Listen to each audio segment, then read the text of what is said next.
मेरे स्वजनों एवं मेरे दोस्तों एवं मेरे परिवार वालों, आज बड़े ही हर्ष की बात है कि गणतंत्र दिवस मनाने के लिए हम सब यहाँ इकट्ठा हुए हैं।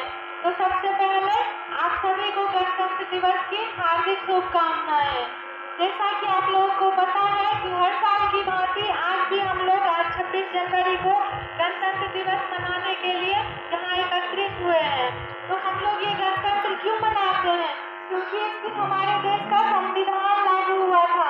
हमारा देश भारत लोकतंत्र घोषित हुआ था, प्रजातंत्र घोषित हुआ था। वैसे तो हमारे देश को आजादी 15 अगस्त 1947 को ही मिल गई थी और उस आजादी को दिलाने में हमारे देश के कितने भी शहीदों ने अपने प्राणों की आहुति दे दी।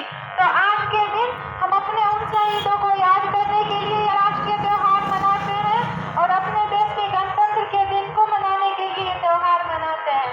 तो उन शहीदों के लिए हम कहना चाहेंगे, मेरे वीर शहीदों, आपके लिए 2 लाइन कहना चाहती हूँ। आपकी आजादी कभी कम नहीं होगी, आपकी आजादी कभी कम नहीं होगी। आपकी कुर्बानी हम नीलाम नहीं होने देंगे, आपकी कुर्बानी हम नीलाम नहीं देंगे। जब तक बची रही मेरे शरीर में खून का एक भी टुकड़ा, तब तक भारत माता की आंचल नीलाम नहीं होने देंगे, भारत माता की आंचल नीलाम नहीं होने देंगे। आप वीर शहीदों को मैं भावपूर्ण श्रद्धांजलि अर्पित करना चाहती हूँ। आपके वजह से आज हम स्वतंत्र हैं, हमारा देश भारत स्वतंत्र है। तो यही स्वतंत्रता हमें 15 अगस्त 1947 को मिली थी, पर हमारे देश को चलाने के लिए कोई संविधान नहीं था, कोई कानून नहीं थे। तो इसी के लिए विचार करके हमारे देश के महान नेताओं ने बैठक किया, समिति बुलाई और उसमें सोचा गया कि हमारे देश का एक ऐसा मजबूत लोकतंत्र होना चाहिए, संविधान होना चाहिए कि फिर कोई विदेशी हमारे देश पे आक्रमण ना करे, कोई विदेशी हमारे देश पे राज ना करे, हमारे मंदिरों को तोड़ के कोई मस्जिद ना बनवा दे। बस इसी सब के लिए हमारे स्वतंत्र भारत देश में एक स्वतंत्र कानून, एक संविधान बनाया गया, जो संविधान बनने में पूरे 2 साल 11 महीने 18 दिन लग गए और आखिरकार हमारा संविधान 26 नवंबर 1949 को पारित अंगीकृत किया गया। लेकिन हमारे देश का संविधान लागू 26 जनवरी 1950 को किया गया और ये 26 जनवरी को ही इसलिए किया गया क्योंकि ये दिन हमारे देश के लिए बहुत शुभ था। सन 1930 में हमारे देश के नेताओं ने कांग्रेस के अधिवेशन में पूर्ण स्वराज की घोषणा 1930 में 26 जनवरी को ही की थी। बस यही शुभ दिन था कि हमारे देश को संविधान का लागू 26 जनवरी को ही किया गया और उस दिन से हमारे देश में अंग्रेजों के नियम समाप्त होते हैं और हमारे देश भारत के नियम लागू होते हैं और हमारे देश भारत का सभी आस पड़ोस के देशों से भारत शासन अधिनियम 1935 से सभी अनुच्छेदों से चुन चुन के संविधान में सब अनुच्छेद सब कुछ लागू किए गए ताकि हमारा देश भारत के स्वतंत्र एक प्रजातंत्र देश बन के रहे, हमारा संविधान सबसे मजबूत हो। और आज पूरे विश्व में हमारे देश भारत का संविधान सबसे बड़ा और लिखित संविधान है। हमारे ऐसा मजबूत गणतंत्र अभी कोई नहीं है।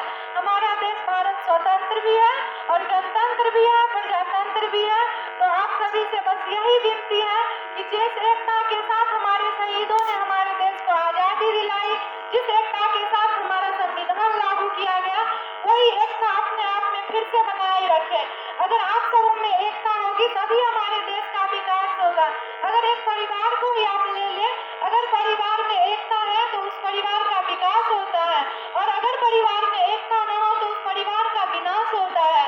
तो जब एकता के बिना एक परिवार नहीं चल सकता तो एक देश कैसे चल सकता है? तो आप सबसे विनती है, आप सबों को भगवान ने नरेंद्र मोदी के रूप में एक उपहार दिया है, एक साहसी, एक वीर योद्धा दिया है। तो आप लोग उनका साथ दें और उनके साथ अपने देश को आगे बढ़ाएं।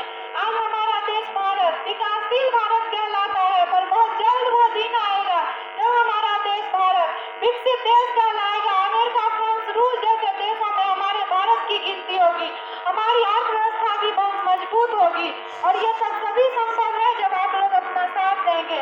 आज राम मंदिर बनवा दिए हमारे पीएम मोदी ने, पर ये क्या आप सभी के लिए खुशी नहीं है? हम ऐसा मानते हैं जो दिल से हिंदू होगा उन सभी के लिए खुशी का पल है। हर सरकार आए होंगे तो लोगों को आवास दिया होगा,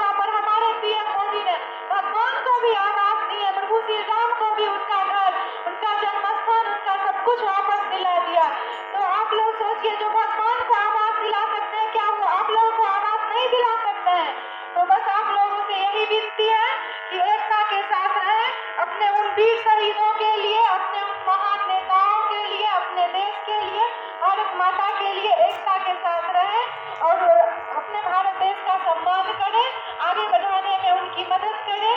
बस यही कहना चाहते हैं, सबका साथ सबका विकास, बस एक बार फिर से मोदी सरकार। इतना ही कह के मैं अपनी वाणी को विराम देना चाहती हूँ। जय हिंद, जय भारत।